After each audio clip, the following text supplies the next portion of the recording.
কিন্তু আলভি, তুমি যদি এই মুহূর্তে দেশে না আসো, ওর লাশ যদি তুমি না দেখো, এটা আরো অনেক, তুমি সারা জীবন। লাশ দাফন হয়ে গেছে। আবার আমি আসতে আমার ফ্লাইট ছিল 3টা, আমি তো গতকালকে করুটি। ইকরাকে শেষ দেখতে না পেরে নেপাল থেকে ফোনে কাঁদছে আলভি। আলভির এমন একটি কল রেকর্ড এখন ভাইরাল হয়েছে। ইকরার জন্য আলভি সেই কল রেকর্ডে কান্না করছে। দীর্ঘ 15 বছরের সংসার আলভি ইকরার। 12 বছর সাধনার পর তাদের এক সন্তান হয়। সংসার জীবনে নানান চড়াই উতরাই পেরিয়ে এগিয়েছিলেন তারা। তবে পরকীয়ার নির্মম বলি হতে হয়েছে স্ত্রী ইকরাকে। তবে এত কিছুর পর স্ত্রী ইকরাকে শেষবার বিদায় দিতে দেশে আসেননি আলভি।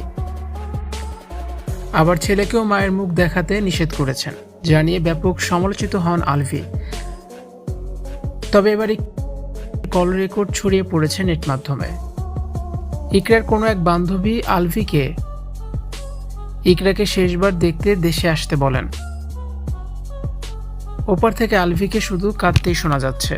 কেঁদে কেঁদে আলভি বলছেন, আমি ইকরাকে শেষ দেখতে পারলাম না, আমি টিকিট ম্যানেজ করতে পারলাম না, তার আগেই ইকরার দাফন হয়ে গেছে বলে অঝরে কাঁদছে আলভি। এই ভিডিওটি এখন ব্যাপক ভাইরাল হয়েছে নেট মাধ্যম জুড়ে। অনেকেই বলছেন 16 বছরের সংসারে ভালোবাসা না থাকলে টিকলো কিভাবে, কান্না করাটা তো খুব স্বাভাবিক। আলভি ইকরাকে ভালোবাসতো। তবে এখানে দ্বিমত পোষণ করেছেন অধিকাংশ নেটিজেন। ইকরার বান্ধবীরা বলেন, আলভি দেশে আসতে পারে নাই মানলাম, কিন্তু সে তো আমাদের কাছে ফোন করে কিংবা তার ভাই ছিল তার কাছে ভিডিও কল দিয়ে ইকরাকে ভিডিও কলে শেষবার দেখতে পারত, কিন্তু সে তো তা করেনি। ইকরাকে সে ভালোবাসতো না, সে ভালো হলে দেশে ফিরত, পুলিশ প্রোটোকল দিয়ে ইকরাকে শেষবার দেখতে পারত, তার জানাজা পড়তো। আলভির সবকিছু অভিনয়, এই কান্না মিথ্যে অভিনয় ছিল। নেপাল থেকে এখনও দেশে ফেরেনি আলভি।